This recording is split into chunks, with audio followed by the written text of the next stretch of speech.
سکوت حیدرآباد انڈیا کی یہ ریاست پاکستان کا حصہ کیوں نہ بن سکی؟ بسم اللہ الرحمن الرحیم۔ السلام علیکم۔ روہیل ٹال کے معزز ناظرین، انڈیا آزاد ہو چکا تھا، ایک نیا ملک پاکستان معرض وجود میں آ چکا تھا، لیکن خطے کی 3 بڑی ریاستوں کشمیر، حیدرآباد اور جوناگڑھ کا مستقبل غیر واضح تھا۔ ان تینوں ریاستوں نے آزاد رہنے کا فیصلہ کیا، جبکہ انڈیا اور پاکستان ان کو اپنے ساتھ ملانے کی خواہش رکھتے تھے۔ ریاست حیدرآباد کا بالآخر ہندوستان میں شامل ہونا ایک منطقی اور فطری امر تھا، جس کے بہت سارے اسباب ہیں۔ مثلاً یہ کہ ہندوستان کے نقشے پر حیدرآباد کی ریاست ایسے مقام پر تھی جس کے چاروں طرف جمہوری آزاد ہندوستان کی سرحدیں تھیں۔ انقلابی زمانے نے عوام کے ذہنوں میں سارے دنیا میں ہی ایک جمہوری شعور بیدار کر دیا تھا، جس کے نتیجے میں عوام کی اتنی بڑی تعداد کا، چاہے وہ مسلمان ہو کہ ہندو، ایک بادشاہ کی ساری عمر زیر حکومت رہنا ممکن نہیں تھا۔ تیسرا یہ کہ کسی اسٹیٹ کی بقا کے لیے اس کے بین الاقوامی رابطے صرف بندرگاہوں یا ایئرپورٹ پر منحصر ہوتے ہیں، جو موجود نہیں تھے۔ نہ دفاعی ساز و سامان تھے، نہ فوجی۔ اور چوتھا یہ کہ انگریز سے آزادی حاصل کرنے کے لیے ہندوستانی عوام نے لاکھوں کی تعداد میں اپنی جان و مال کی قربانیاں دی تھی۔ جنگ آزادی کے طویل مرحلے میں مبتلا ہوئے بغیر انگریز سے آزادی حاصل کر لینا اور قربانیاں دینے والے ہندوستان کے مساوی ملک کا درجہ حاصل کر لینا نہ تو اصولی طور پر ممکن تھا اور نہ عملی طور پر۔ ان وجوہات کی بنا پر حیدرآباد کا ہندوستان میں شامل ہو جانا یا شامل کر لیا جانا ایک لازمی امر تھا، جو بالآخر ہونا تھا۔ لیکن اگر یہ کام عوامی شعور کو بیدار کر کے پرامن طور پر سامنے آتا تو شاید تاریخ کا شاندار کارنامہ ہوتا۔ لیکن بدقسمتی سے جن حالات میں سقوط حیدرآباد ہوا، وہ نہ صرف مسلمانوں کی بدنصیبی کی تاریخ کا ایک المیہ ہے، بلکہ خود ہندوستان کی تاریخ کا ایک بدنما داغ ہے، جس کی ذمہ دار ایک طرف وہ ہندوستانی لیڈرشپ تھی جو تعصب اور نفرت کے ذریعے حیدرآباد کو بحیثیت ایک مسلم اسٹیٹ کے ختم کرنے کے در پہ تھی، تو دوسری طرف وہ مسلمان قیادت تھی جو تعصب کا جواب تعصب اور نفرت کا جواب نفرت سے دینے کے جذباتی رویے پر کھڑی تھی۔ تیسری طرف سخی و عوام پرور نظام تھے، جن کی سیاست ناعاقبیت اندیشی اور خام خیالی پر مبنی تھی۔ انڈیا کے آخری وائس رائے اور governor general lord mountain Benton نے پاکستان کے گورنر جنرل اور قائد اعظم محمد علی جناح کو 1 نومبر سن 1947 کو ایک تحریری تجویز پیش کی۔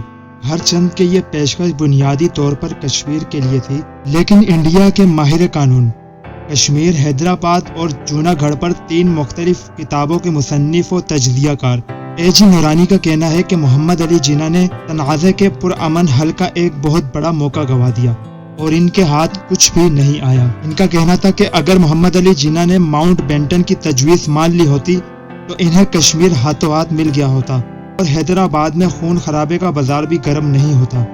انہوں نے مزید کہا کہ محمد علی جناح کا خیال تھا کہ اگر انڈیا کے دونوں بازو کٹ جائیں تو وہ زندہ رہ سکتا ہے، لیکن اگر اس کا قلب نکال دو تو وہ جی نہیں پائے گا۔ یعنی ان کے مطابق حیدرآباد انڈیا کا قلب تھا۔ دوسری جانب حیدرآباد کو انڈیا میں ضم کروانے والے ہندو رہنما سردار ولبھ بھائی پٹیل نے حیدرآباد کو انڈیا کے دل کا ناسور کہا اور اس کے آپریشن کو ضروری قرار دیتے ہوئے اس کے خلاف فوجی کارروائی کروائی۔ برسر اقتدار گروپ یعنی انڈیا کے حکمران ایک ترقی یافتہ ریاست حیدرآباد کو ہر حال میں انڈیا میں ضم کرنا چاہتے تھے۔ ایک بار جب حیدرآباد اور انڈیا کے درمیان اسٹینڈ سٹل ایگریمنٹ معاہدہ طے پا گیا تو اس کے تحت حیدرآباد کو اپنی خارجہ پالیسی انڈیا کے حوالے کرنی تھی اور انہیں کسی صورت دوسرے ملک سے براہ راست تعلق نہیں رکھنا تھا۔ لیکن نظام نے معاہدے کی پوری طرح خلاف ورزی کی۔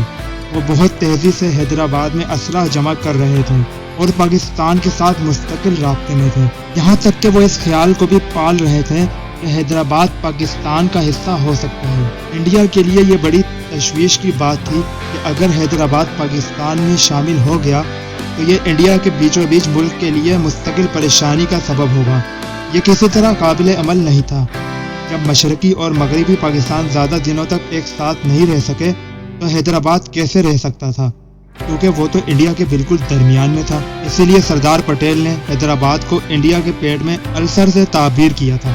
حیدرآباد میں محمد علی جناح کے کردار کے بارے میں مسٹر نورانی نے کہا محمد علی جناح نے ہندوستان سے انتقام لینے کے لیے اپنے آدمی میر لائق کو حیدرآباد میں پروموٹ کیا۔ ان سے ان کے تجارتی تعلقات بھی تھے۔ محمد علی جناح نے غالباً مارچ 1947 میں حیدرآباد میں 2 لاکھ روپے کی سرمایہ کاری بھی کی تھی۔ ایجا نورانی نے بہرحال نظام کی پالیسیوں کو حیدرآباد کی تباہی کا ذمہ دار ٹھہرایا ہے۔ وہ کہتے ہیں کہ نظام انتہائی بیوقوف انسان تھے اور انہیں قاسم رضوی جیسا شخص مل گیا، یعنی سونے پر سہاگا۔ انہیں جولائی 1948 میں لارڈ ماؤنٹ بیٹن نے ایک بہترین تجویز دی تھی جسے انہوں نے مسترد کر دیا۔ جب ان سے پوچھا گیا کہ یہ بہترین تجویز کیا تھی تو انہوں نے کہا کہ اس میں حیدرآباد کو بیرون ممالک سے رابطہ کرنے کی اجازت تھی۔ دوسری جانب سید ہاشم علی نے انڈیا کی جانب سے معاشی پابندیوں اور ریاست حیدرآباد کے اہم عہدوں پر فائز افراد کی غداریوں کو بھی سقوط حیدرآباد کا سبب کہا ہے۔ دوسرے مورخین کا کہنا ہے کہ اس میں کمیونسٹوں کی تحریک اور ریاست کے کانگریسیوں کا بھی دخل ہے جنہوں نے انڈین قیادت کو گمراہ کن اشارے دیے۔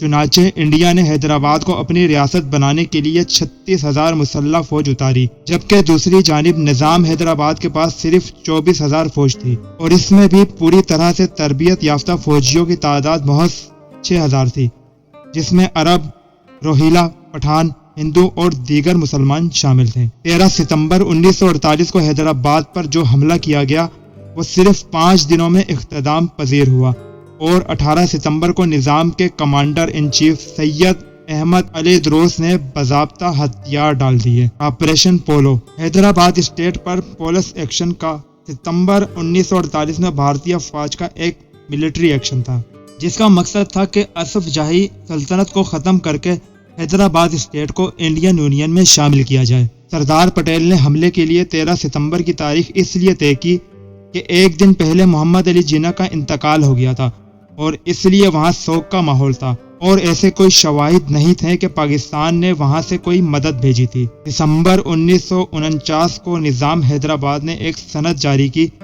جس میں کہا گیا کہ انڈیا کا مستقبل کا آئین ہی حیدرآباد کا آئین ہوگا، اور پھر ریاست حیدرآباد بالآخر 26 جنوری سن 1950 کو باقاعدہ انڈیا کا حصہ بن گیا۔ یہی وہ دن تھا جب انڈیا میں آئین نافذ کیا گیا۔ سقوط حیدرآباد یا سقوط ڈھاکہ، غدار ہر جگہ موجود ہیں۔ سقوط حیدرآباد کے بارے میں آپ لوگوں کا کیا خیال ہے؟ کامنٹس میں ضرور بتائیے گا۔ سقوط ڈھاکہ پر اور ان کے غداروں پر بھی میری ویڈیو موجود ہے۔ کسی اور ویڈیو کے ساتھ آپ کے ساتھ ملاقات ہوگی۔ اللہ حافظ۔ پاکستان زندہ باد۔